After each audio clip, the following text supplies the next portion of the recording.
Assalamualaikum warahmatullahi wabarakatuh. Shalom. Kami dari kelompok 3. Saya atas nama Nuralia dengan NIM C 03245508. Nama saya Arpadina, NIM C 03245506. Saya Widya Pemunggulan dengan NIM C 0324520. Saya Nirmala dengan NIM C 03245110. Di sini saya akan menjelaskan tentang struktur dan budaya organisasi perusahaan Indofood. Dan di sini saya akan menjelaskan tentang sistem pemasaran perusahaan Indofood. Dan di sini saya akan menjelaskan tentang keuangan Indofood. Di sini saya akan menjelaskan tentang produksi dan distribusi Indofood.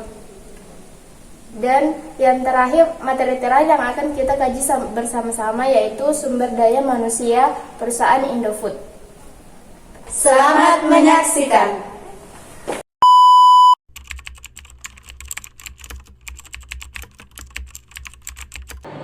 Struktur organisasi perusahaan Indofood yang terbagi-bagi menjadi beberapa bagian. Yang pertama, Direktur Utama. Direktur Utama bertanggung jawab dalam mengembangkan arah strategis perusahaan dan memastikan bahwa seluruh target dan tujuan dapat tercapai. Direksi.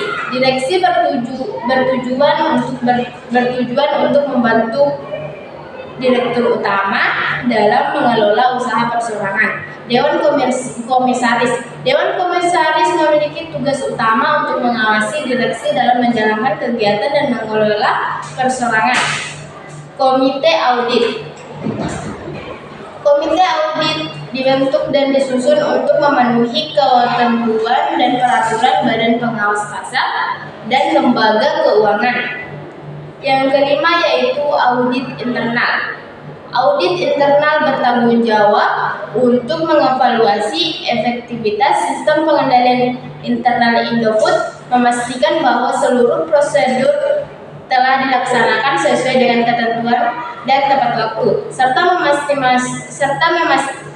memastikan rehabilitas informasi operasional dan keuangan serta kepatuhan atas ketentuan dan kebijakan perseorangan. Yang keenam yaitu Sekretaris Perusahaan. Sekretaris Perusahaan bertugas sebagai penghubung antar perseorangan dengan institut pada pasar modal, pemegang saham, dan masyarakat. Yang manajemen operasional terbagi menjadi beberapa divisi, yaitu dan manajemen korporasi juga terbagi menjadi beberapa divisi. 9. Investor Relation. Investor Relation memiliki tanggung jawab utama untuk mengkomunikasikan secara produktif kinerja keuangan perseorangan maupun informasi lainnya secara konsisten dan transparan kepada analisis maupun investor. Yang ke-10 atau yang terakhir yaitu pengendalian internal dan manajemen risiko. Manajemen Indofood bertanggung jawab dalam pembentukan dan penerapan pengendalian internal yang memadai, perkiraan risiko dan pengelolaan risiko melalui sistem yang dirancang untuk memberikan keyakinan yang memadai bagi manajemen dan direksi.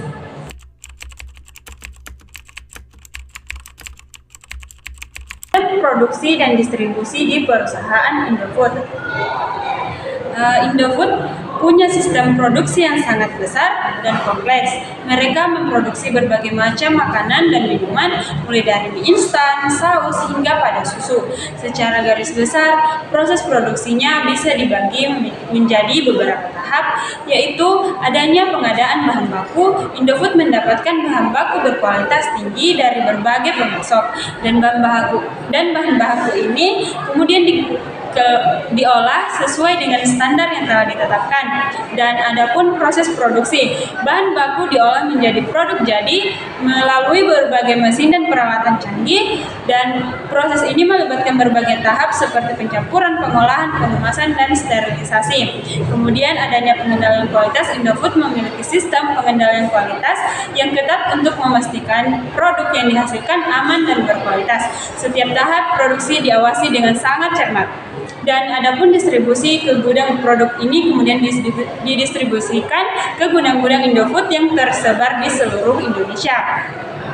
Adapun sistem distribusi, setelah produk selesai diproduksi, Indofood memiliki jaringan distribusi yang sangat luas dan menjangkau konsumen di seluruh Indonesia. Setiap distribusi Indofood sangat efisien karena adanya jaringan distribusi yang luas. Indofood memiliki banyak gudang dan pusat distribusi yang tersebar di seluruh Indonesia, dan hal ini memungkinkan produk Indofood dengan cepat sampai ke tangan konsumen. Dan adapun kendaraan distribusi modern, Indofood menggunakan berbagai jenis kendaraan distribusi mulai dari truk besar hingga kendaraan kecil untuk mendistribusikan produknya. Dan adapun sistem logistik canggih, Indofood menggunakan sistem logistik yang canggih untuk mengelola distribusi produknya. Adapun sistem logistik canggih, Indofood menggunakan sistem logistik yang canggih untuk mengelola distribusi produknya, dan adanya sistem ini memungkinkan Indofood melacak pergerakan produk dari pabrik hingga ke tangan konsumen.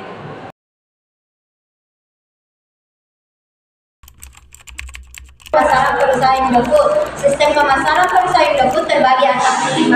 Yang pertama, sistem segmentasi pasar, yang dimana perusahaan Indofood menyasar berbagai segmen pasar, mulai dari pasar kelas menengah ke bawah hingga menengah ke atas, dengan produk yang beragam seperti mie instan, makanan ringan, bumbu, dan minuman. Yang kedua, sistem strategi pemasaran, yang dimana sistem strategi pemasaran terbagi 3. Yang pertama, branding kuat, yang dimana merek produk perusahaan Indofood seperti Indomie, Popmie, dan Citato memiliki citra yang kuat dan dikenal luas.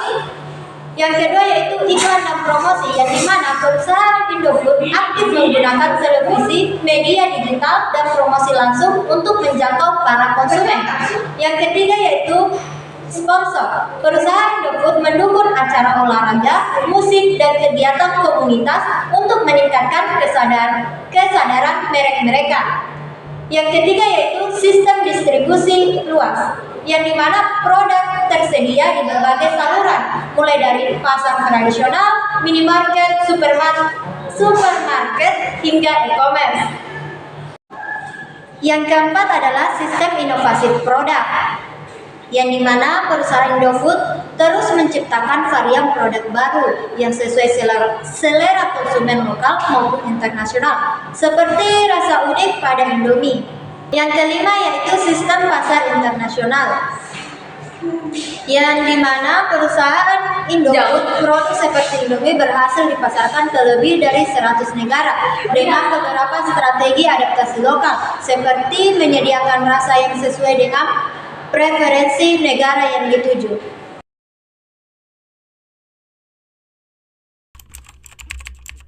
Di sini saya akan menjelaskan tentang keuangan Indofood. Indofood sukses makmur adalah salah satu perusahaan terbesar di Indonesia yang bergerak di bidang makanan dan minuman. Keuangan perusahaan mencerminkan kinerja yang solid dan terus berkembang, didorong oleh keberagaman produk dan strategi pemasaran yang efektif. Contoh keuangan, yang pertama pendapatan. Pada tahun 2022, Indofood mencatat pendapatan sekitar 70 triliun, meningkat dibandingkan tahun sebelumnya seiring dengan peningkatan permintaan produk makanan. Yang kedua, laba bersih. Laba bersih untuk tahun tersebut mencapai sekitar 5 triliun, menunjukkan pertumbuhan yang positif berkat efisien operasional. Kemudian yang ketiga, rasio keuangan. Rasio utang terhadap ekuitas sekitar 0,5, menunjukkan bahwa perusahaan memiliki struktur modal yang sehat dan mampu mengelola utang dengan baik. Kemudian rasio likuiditas, misalnya rasio sebesar 1,5 menunjukkan kemampuan perusahaan untuk memenuhi kewajiban jangka pendek. Kemudian yang keempat, dividen. Indofood secara konsisten membagikan dividen kepada pemegang saham. Pada tahun 2022, perusahaan membagikan dividen sebesar 200 per saham. Kemudian yang kelima, aset. Total aset perusahaan pada akhir tahun 2022 mencapai sekitar 85 triliun, mencerminkan pertumbuhan dan investasi yang dilakukan dalam ekspansi usaha.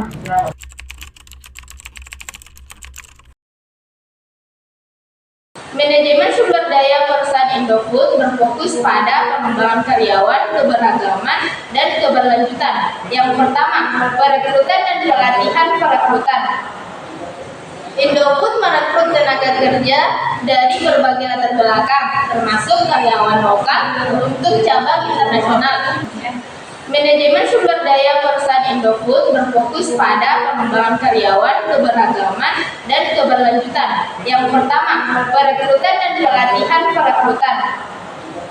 Indofood merekrut tenaga kerja dari berbagai latar belakang, termasuk karyawan lokal untuk cabang internasional. Pelatihan dan pengembangan. Indofood memiliki program pelatihan internal untuk meningkatkan keterampilan teknis dan manajerial, memberikan beasiswa atau kemitraan dengan universitas untuk mendukung calon talenta. Yang kedua yaitu insentif dan budaya kerja. Insentif dan budaya kerja terbagi atas beberapa bagian. Yang pertama, kompensasi. Gaji kompetitif, bonus berdasarkan kinerja dan tunjangan kesehatan. Yang kedua, lingkungan kerja, yaitu membangun budaya kerja yang inklusif dengan fokus pada kolaborasi, menyediakan fasilitas kerja seperti ruang istirahat, asuransi kesehatan, dan program keseimbangan kerja hidup. Dan yang ketiga mengenai sumber daya manusia internasional. Indofood melibatkan tenaga kerja lokal di pasar luar negeri untuk meningkatkan efisiensi dan adaptasi budaya. Itulah penjelasan dari kami, kurangnya mohon dimaafkan. Wabillahi taufiq wal hidayah. Wassalamualaikum warahmatullahi wabarakatuh.